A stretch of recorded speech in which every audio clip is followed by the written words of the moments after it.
Hey there, how's it going? Welcome to Loop Learnings, and this is video number, I guess, 7 or 6 or 7. I don't know, forgot the counting. Anyway, we are working on creating a payroll management system in Microsoft Access. So if you're new to my channel, welcome to Loop Learnings. I'm sure you will be learning something new. And if you're returning to my channel, thank you so much for coming back. Thank you for supporting me all the way. And I hope that you will learn in this video something new as well, or at least you will refresh your knowledge also. So what are we doing in this video? Well, we are focusing on the VBA coding part aspect of the employee form. So I'm going to wrap up the employee form in this video. I know it's third video focusing on employee form, and the reason is because this is the main form which is going to be used for multiple purposes: to store the employee information, to create and store the composition information, and then change information as well. So that's why it took a little bit time, but other forms are a bit smaller, bit compact. So I'm sure the next video is coming up with another form as well. Okay, so if you haven't subscribed to my channel yet, please hit the subscribe button, that big red button. Hit the bell icon as well so you get notification whenever I upload a new video. Now let's get started with today's topic, today's objective. Now, what I would like to do before I even jump into VBA code, I would like to do a little correction here, and that correction is basically I want to turn this choose grade combo box back to the text box. And the reason is because when we are creating a composition package for an employee, at that stage we will create the grading information at that time automatically, which means we don't have to basically choose the grade separately here. So that I want to turn it back to text box first of all, and then we will move to the VBA coding part. So if you have been following me in case, please make the correction in your application as well. So first I'll go to the query builder. I'll get rid of this query, close it, right? And then I'm going to right click here on this combo box, and I'm going to change to text box, and I'm going to enable no, locked, yes. And I'm going to give the same kind of formatting because I want to make this as a non-editable field. Okay, that is done. Now let's move on to these two buttons.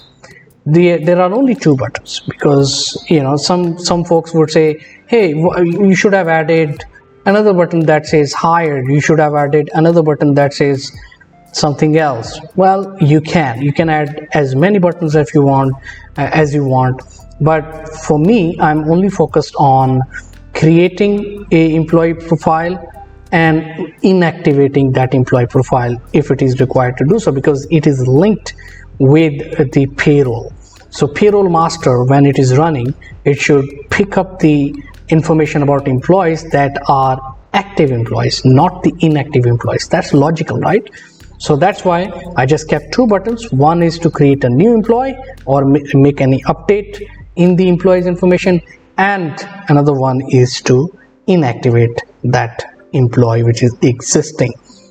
Now, to do the VBA coding, you know that we will select the button. First, I'll do the VBA coding for save button. I'll go to the property sheet, I'll go to the event tab, and I'll go to the on click event ... and code builder. Here we are in the VBA editor.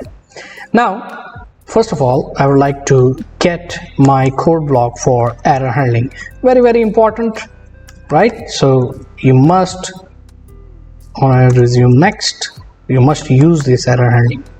Now, a couple of conditions I would like to have in this form. And those conditions are, for example, if the employee is already marked as inactive, the system should throw an error. Hey, it's already marked inactive. You can't make any change. You can't create or do whatsoever. So that's the first condition. Second, if the employee information exists and the status is called active, but there is some change happen in one of the information on the employee form, then it should update the information, the same button. The third thing we are going to do is we are going to check each of these text boxes. Mostly 99% of the text boxes are mandatory. So like employee information, father name, mobile, personal email, official email, country, location ID, department ID, roles. These are mandatory information for this form. So we'll be checking these fields whether they are empty or they are filled in, right? Because they are mandatory, so they should be technically filled in, should not be empty. So this is what we are going to do behind the save button. So let's get started very quickly. If me.status.value is equal to inactive, you got it? Got it? What did I say? This is the first thing I'm going to add. Then to cmd.beep, so this will be kind of nice beep sound, and then throw a message box and say, hey, this action cannot be performed as the employee has already been marked inactive. Simple as that. Comma, VB critical, and then comma, the heading of the combo box should be information. The second condition I want to put, if the information already exists and the status is called active, then you must make sure to update the information. So else if me.status.value is equal to active, not active, then to cmd.beep, and you throw a message box says, hey, this action cannot be performed. I'm sorry. The update to the employee's information has been made successfully. Okay, comma, VB information, comma, information. Now let's start checking whether each field, mandatory information field, is empty or not. If it is empty, throw an error and set the focus on that field. Okay, so first of all we'll say else if is null. Now you see there is a change a little bit. Is null, basically is null mean null, everyone can understand. If it is empty, what empty? This field, employee name, me.empname.value is equal to true, then to cmd.beep, and then through a message box, please provide the employee's name, okay, comma, will be critical, comma, information, and then set to focus me.empname.setFocus. All right, here we go. Now similarly we check the next field, which is father name, and we copy that to save your and my time, and we'll paste right here. But we have to do some changes here. So what changes? Well, instead of emp name, now we're checking the father name, and we are setting the focus on father name instead of emp name, and we are going to change the description of our message box. So employees, instead of employee's name, now we'll say employee's father name, right? That's what we are checking. Copy that again, paste it right here. Now we are checking mobile number field, because that's very important to contact the employee, and we're going to set focus on that mobile field if it is remain empty by the user. And here we will change the description, please provide the employee's mobile number. Yeah, makes sense, right? Logical. Now we are going to copy the same, and what next? What are we checking here? Well, personal email. Okay, after mobile, personal email, and we are going to set focus on personal email. Okay, and in here we will say please provide the employee's personal email address. Okay, official email is at this stage when you are creating a new employee. You might not have the official email at that particular stage, but you can always come back later and update it, right? So at the moment we'll skip it. We'll go to directly to the country, and in here we'll copy that and we'll go to the country, me.country. If it is null, then please provide the country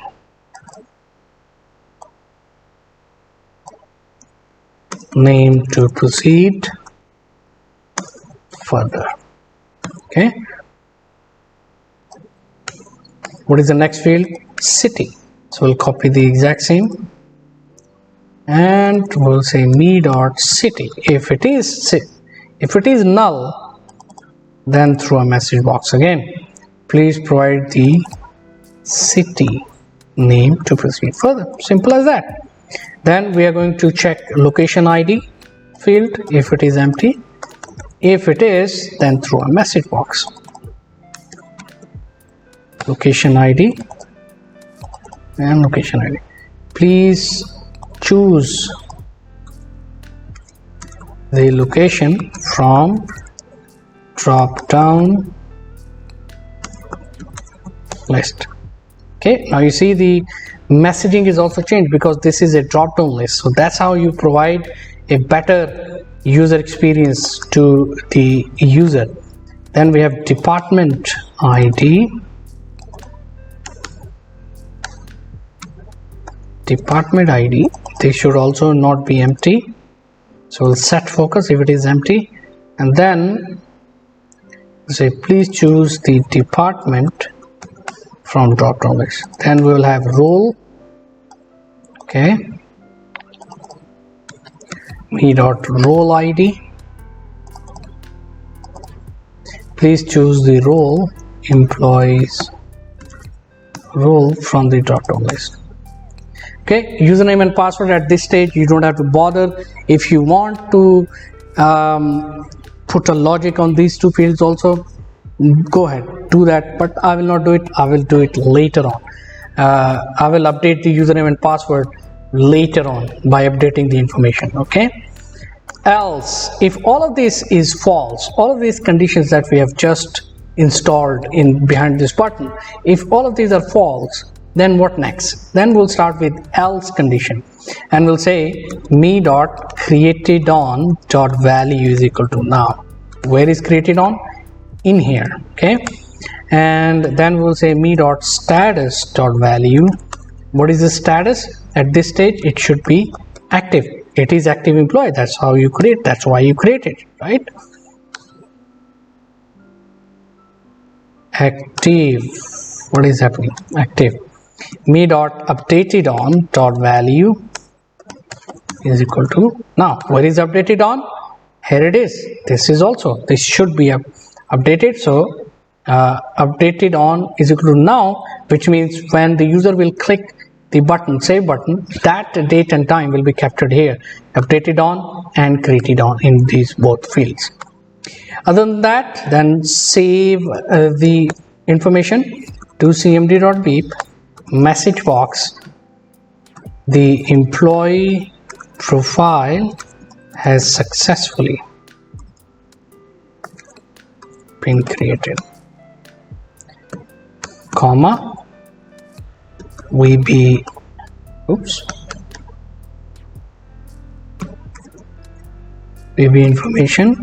information. Okay, and then we will end if. So this is the code to create a new employee in this particular form. Now to update, how this button is going to be used as update, you can create a separate button if you wish to do so to update the information, or you can utilize this existing button like save button to update the information, and simply you have to write this 3 line of code and it should say that if the status of the employee is active and it's already created, then I will update the record. If it is inactive, I'm not going to update the record. That's what we have done behind this button, and we have checked whether each mandatory field is empty or not. If it is empty, then throw a message box and make sure that the user will fill in that information.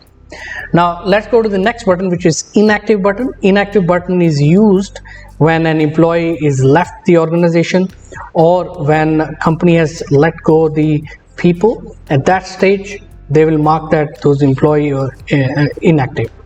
Now why it is important, I think I have already explained that. If in case of this such unfortunate event where the employee has left the organization, their payroll should also be stopped, right? It's logical. So therefore we will build in the code behind this button. It's a small code block, but it is very important. So we'll select the button, we'll click on the event tab in the property sheet, and I will click on ... code builder. And you know, first thing first, what we are going to do, we are going to fetch the error handling code block. On error, resume next. Okay, in here, first of all, we are going to use the same logic first. So if it is already inactive, then you tell the user you can't do anything because the employee is already marked inactive. Why you are trying to mark him or her inactive again? So that's the code block. This is the code block that will do that. Next, if there is no record selected, then also this button should not work. So we'll say else if is null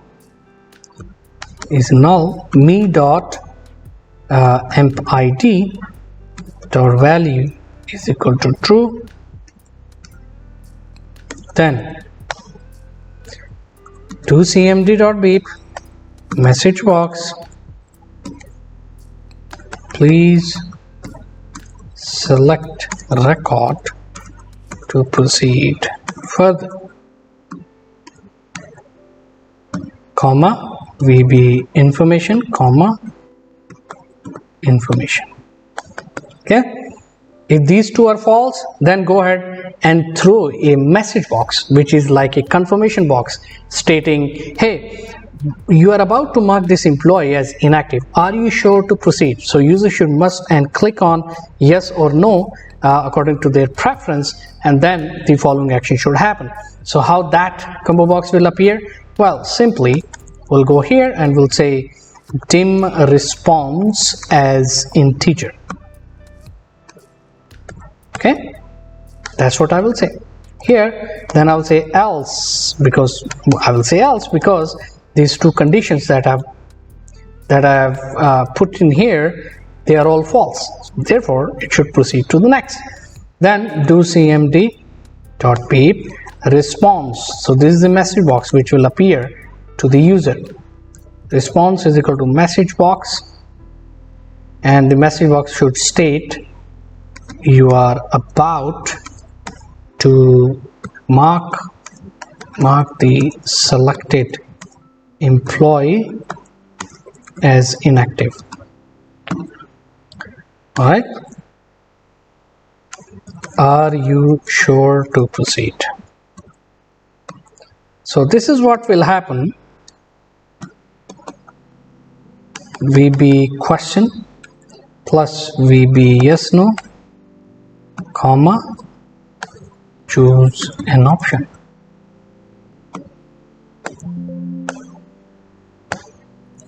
If response is equal to VB yes, so that means this combo box will this message box will appear, and it will present two options to the user, yes and no. So if the response or if the user has chosen yes, then what should happen? Well, simply then do cmd me dot status dot value is equal to inactive, me dot updated on dot value is equal to now. Then next, what should happen? Okay, status updated on, do cmd to cmd.save to cmd.beep message box, and the message box should state the selected employee has been marked inactive. Okay, simple as that. VB information, and title should be information as well. Else, that means if the user has clicked on no, then simply do nothing. And if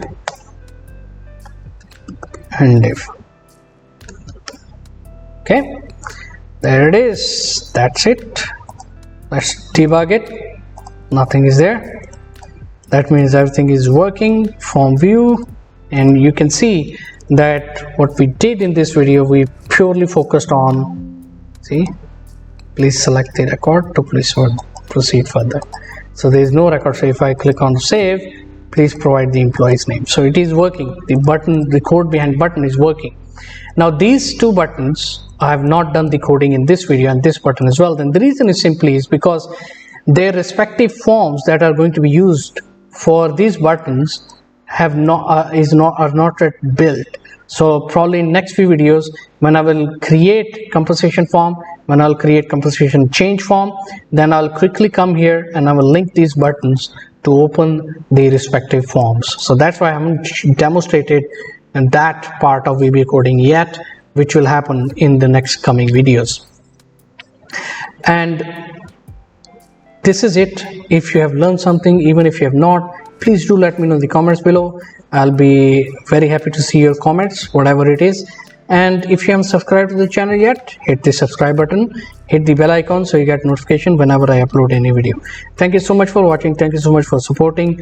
I'll see you in the next one. Till then, take care.